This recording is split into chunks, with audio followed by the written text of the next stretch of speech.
আচ্ছা, এখন আমি রয়েছি ক্লাস 7-এ। ক্লাস 7-এর এখন চলছে জিওগ্রাফি ক্লাস, এবং হলিডে হোমওয়ার্কের কিছু কাজ ছিল, সেগুলো ওরা করে এনেছে সোলার সিস্টেমের ওপর। খুব ভালো হয়েছে, কিন্তু তার মধ্যেই একটি ছেলে অন্য একটি প্রজেক্ট করে এনেছে যেটা সায়েন্স রিলেটেড। আচ্ছা, তোমার নাম কি? দীপঙ্কর দাস। তুমি এখন কি ডেমনস্ট্রেশন করে দেখাবে? এটা কি বানিয়েছো? চিলি কাটার। আচ্ছা, মানে হোমমেড চিলি কাটার। ঠিক আছে, তুমি ডেমনস্ট্রেশন করে দেখাও।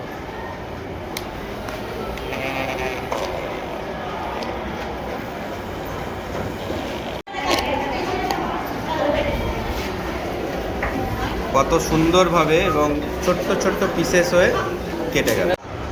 আচ্ছা, আরও একটি ডেমনস্ট্রেশন। এটা হচ্ছে একটা ভলক্যানো, খুব সুন্দর বানিয়েছে ক্লাস 7-এর ছাত্র। তোমাদের দুজনের নাম বলো। আবির দেবনাথ আর মানিক জেমস দাস। এটা শুধু নর্মাল ভলক্যানো নয়, এটা একটা ডেমনস্ট্রেশনও আছে, তো ওরা এখন এটা করে দেখাবে।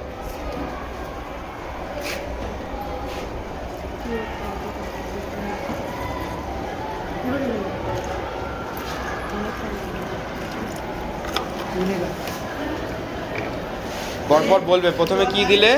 প্রথমে আমরা জল দিলাম, জল দিলে, তারপরে ফুড কালার দেবো। এখন ফ্রুট কালার। আচ্ছা, বেশ সুন্দর বুদ্ধি। এবার আমাদের মিক্স করতে হবে। মিক্স করতে হবে, হ্যাঁ। ফ্রুট কালারটা দেওয়ার পরে এবারে স্কেল দিয়ে ওরা কি করছে, মিক্স করলো, মানে কালারটা জলের সঙ্গে মিক্স করলো, আর একটু দিয়ে দিচ্ছে ফ্রুট কালার।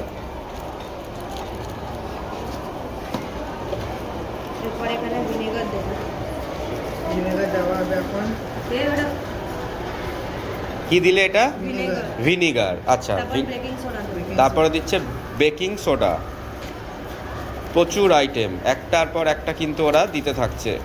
ক্লাস 7-এর বাচ্চাদের মাথায় এত সুন্দর বুদ্ধি, যা সত্যি চমকপ্রদ।